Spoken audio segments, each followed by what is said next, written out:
আজ দেশজুড়ে পালিত হচ্ছে দোল উৎসব। সেই উপলক্ষে বীরভূমের নানুরেও বসন্ত উৎসব উদযাপিত হলো বিশেষ অনুষ্ঠানের মাধ্যমে। একে অপরকে রঙে রাঙিয়ে আবির খেলায় মেতে উঠলেন এলাকাবাসী। নানুর বাসস্ট্যান্ড এলাকা থেকে শিশুদের নিয়ে একটি বিশেষ পদযাত্রা অনুষ্ঠিত হয়। এতে অংশ নেন বীরভূম জেলা পরিষদের সভাধিপতি কাজল শেখ, নানুর বিধানসভার বিধায়ক বিধানচন্দ্র মাঝি, নানুরের বিডিও সন্দীপ সিংহ রায়, নানুর থানার ওসি সহ একাধিক বিশিষ্ট ব্যক্তিরা। উৎসবে সাংবাদিকদের মুখোমুখি হয়ে কাজল শেখ বলেন, রমজান মাস চলছে, তাই জুম্বার নামাজের সময় মুসলিম ধর্মাবলম্বী মানুষদের গায়ে যেন কেউ আবির না দেন।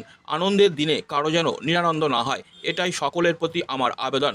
এই উৎসব শুধু রঙের নয়, সম্প্রীতিরও। নানুরের এই উৎসব সকল সম্প্রদায়ের মানুষ একসঙ্গে মিলেমিশে আনন্দ ভাগ করে নিলেন, যা বীরভূমের সম্প্রীতির ঐতিহ্যকেই আরও শক্তিশালী করল। এবং কবিগুরু রবীন্দ্রনাথের ভাবনায় এটা একটা মনের উৎসব। বসন্তের আগমনের সঙ্গে সঙ্গে মানুষের মনের মধ্যে একটা উদ্দীপনা সৃষ্টি হয়। সারা বাংলার প্রত্যেকটি প্রান্তে জাতি ধর্ম বর্ণ নির্বিশেষে, উচ্চ নিচ নির্বিশেষে সকল সম্প্রদায়ের মানুষের একটা জনসমাগম হয় এবং এটাকে ভিত্তি করে সারা বাংলার প্রত্যেকটি প্রান্তে আজকের দিনে দোল উৎসব পালিত হচ্ছে। এটাই স্বাভাবিক, এটাই বাংলার কৃষ্টি, এটাই বাংলার কালচার। বিরোধীরা বিভিন্নভাবে একটা করছে যে 11টার মধ্যে তারা দোল উৎসব শেষ করতে হবে, এই নিয়ে কি বলবেন?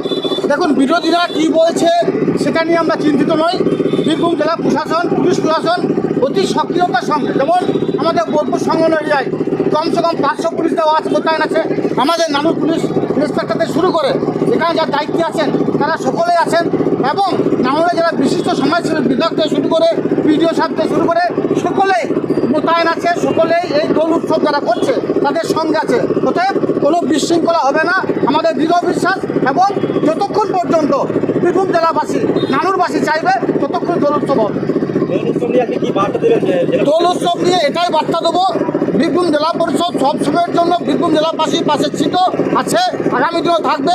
সঙ্গে সঙ্গে একথা বলবো, যেহেতু এটা রমজান মাহিনা চলছে, সেহেতু যারা দোল উৎসব পালন করছে, আজকে জুম্মার দিন যখন জুম্মার নামাজ পড়তে যাবে সেই টাইমে তাদের বস্ত্রে বা তাদের গায়ে যেন দোলের আবির না দেওয়া হয়, সেটাকে সকল লক্ষ্য রাখার জন্য বলবো।